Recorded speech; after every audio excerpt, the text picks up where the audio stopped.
going on? My name's Gab Scanu and I'm a photographer and filmmaker based here in Sydney, Australia. The last few months have been unique to say the least, and I think it's important for us all to find new ways to adjust and stay creative and productive in our day-to-day lives. Keeping that in mind, I'm going to be showing you today how I've been staying creative through photography using the new Samsung Galaxy S20 Ultra. The other day, my girlfriend and I were out on a walk and decided to do a little impromptu photo shoot, and I thought today I would show you how I take those photos and edit them all on my mobile, showing you my process of how I create a small photo series, all shot and edited on the S20 Ultra.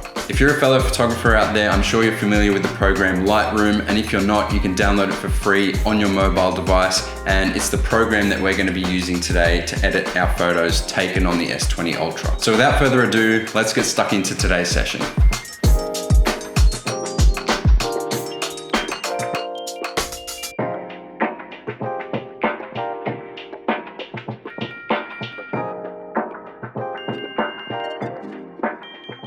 Right, so jumping into our device, I've gone ahead and uploaded the 3 photos that we're going to edit into Lightroom Mobile. I've got a wide shot, a medium shot, and a tight shot, all of which I shot on the S20 Ultra. And it's great because this phone actually has a wide angle lens, a medium lens, and a zoom lens, allowing us to capture more perspectives and tell more of a story when we're creating photo series like this. So I'm gonna go ahead and edit this photo here of Sarah, which is my favorite photo from this series, of her laying down in the grass and holding a little flower over her eye. Now, the first thing that I like to do with any image is make sure that it's properly exposed before I do anything else. So to do that, I'm gonna go into the light tab, go to our tone curve.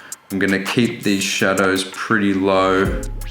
Might bring them up slightly. And then what I'll do is I'll bring the midtones down a little bit and then boost our highlights there at the top, giving it a nice clean polished look, and overall it's a pretty well exposed image, so it doesn't need too much done there. The next thing I want to do with a photo like this is I want to draw more attention to our subject and give the photo a little bit more of a mood. So to do that, I'm going to use a radial mask and I'm going to draw a circle over our subject there in the center of the frame, and then I'm going to invert that, meaning that whatever I affect is going to only apply to whatever is outside of that circle. So we've got our mask drawn over our subject, and what I'm going to do is I'm going to just bring down the exposure just to draw more attention to Sarah there in the middle of the frame. Okay, that's looking pretty good. So if I go before and after, you can see already how much more moodier the image looks just by applying that mask and making sure that it's properly exposed. So the next thing I want to do is I want to change the color of the grass around her. For me, it's a little bit too orange and it looks a little bit dead. So I want to give it a bit more of a bluey sort of greeny tinge. So to do that, I'm going to go into our color slider and I'm going to change the hue of our greens. I'm going to bring that up. Bring the saturation down slightly, bring up that luminance, and then similarly with the greens, I'm going to drag that all the way over to the left and bring down the saturation of the yellows and just bump up that luminance slightly. Just bring it maybe back down to there, looks good. I'm pretty happy with that. Maybe a little bit more saturation in those yellows. Okay, cool. Now if we look at the before and after, there's already a huge difference in the color and the overall mood and feel of the image. I do feel like our subject now is a little bit too dark, so what I'm gonna do is go back into our radial filter selection tab, and I'm actually gonna draw another subtle little mask just over the face of our subject to bring a little bit more light and a little bit more glow into her face. I'm gonna add a little bit of contrast as well, just to crunch that down a bit, and that's already looking way better. I'm gonna go in and I'm gonna draw one more mask just over this little flower here, just to give it a little bit of a glow and make it stand out from the rest of the image, as I think it's probably one of the main focal points of this particular photo. So draw a little mask there and then just increase the exposure, which is gonna give it a nice little glow.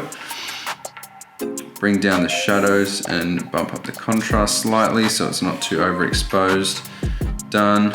And then that's already looking way, way better.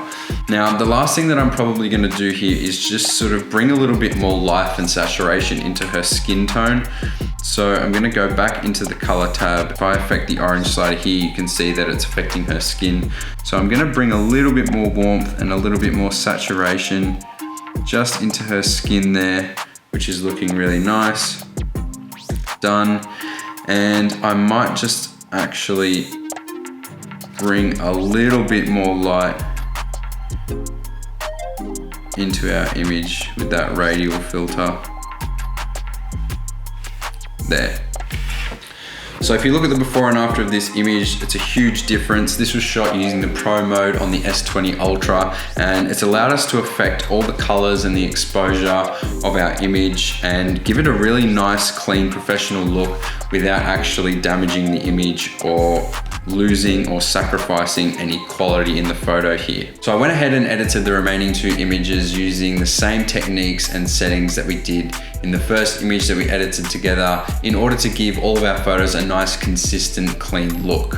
Having a look at the before and after of these images, you can see just how easy it is to create a really nice, clean, professional look by making a few simple adjustments and changes to settings in Lightroom Mobile. Thank you so much for tuning into my Samsung sessions today. I hope that you've enjoyed seeing how I've been using photography to stay creative in recent months. To wrap things up, I'm gonna leave you with my top 3 tips from today's session. Tip number 1 would be to make use of the S20 Ultra's camera features and different camera lenses to capture different perspectives and tell more of a story through your images.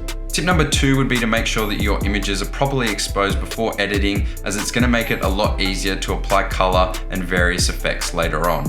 Lastly, tip number 3 would be to make use and play around with different radial filters and graduated filters to draw attention to your subjects, as well as make your photos more stylized and moody.